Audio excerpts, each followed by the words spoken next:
Hey,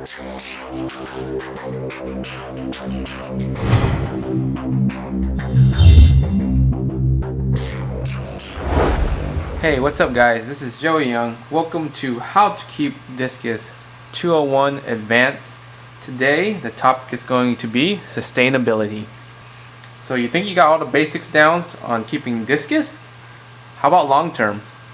I'm going to go over a few things that you may want to consider before committing to keeping discus. So the first topic is water change. Water change is very important. I'm going to kind of go back with the basics and kind of combine this to advance, because water change is really important for discus and also other fish as well. But if you can't commit to at least a weekly water change, discus may not be the fish for you. Now, I'm not saying that you can't keep discus without doing a weekly water change. I'm talking about in terms of long-term health. It may not be to the discus best interest. Along with water changes, you got to make sure your filter is pretty clean too. I know that people like to kind of let that filter run until it stops the flow, and that's a pretty good indicator. But for me, since I run carbon, I usually clean my filter about 2 months. Every 2 months or 3 months, I would take it out, replace the carbon, and also just kind of do a rinse and a sanity check just on the filter. So that's a really important thing. The next topic is feeding. You kind of want to use a variety pack, I would say, versus just the standard beef heart and blackworms. Now, I'm not saying not to use them, but add a little variety to them. Like beef heart is great for discus to grow, but it doesn't really give them any, I guess, anything helpful for them other than growth and protein. In order to keep them healthy, I highly recommend you use a well-balanced diet. So how do you do a well-balanced diet? There's a couple of things that you can do. Get them eating flakes.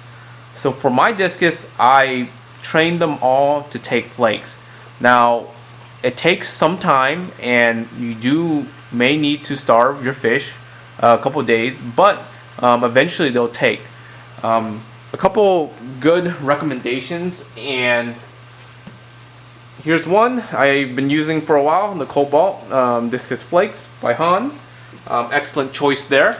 Another one is Ken's Fish.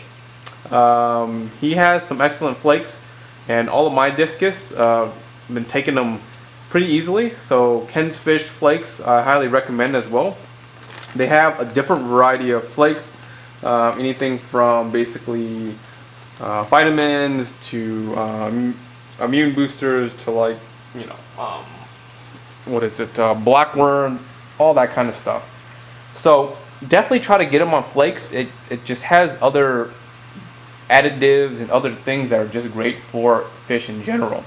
Tip number 3, get a UV sterilizer for your tank. If you're going to keep discus, just get it.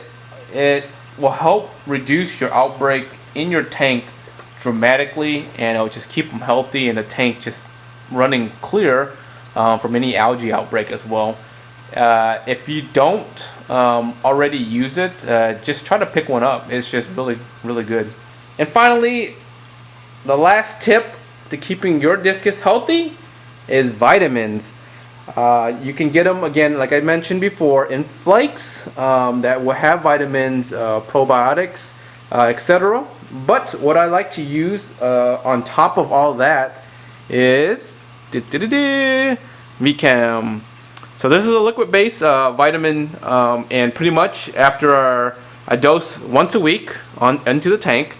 And then in addition to that, when I feed them the blackworm cubes, I also add some of these in here, since the blackworms really only provide them protein. I also add this, and that definitely helps them out. So definitely pick up some of this. This is also good for other fish as well, but for discus, it will definitely color them up, make them healthy, and keep them happy.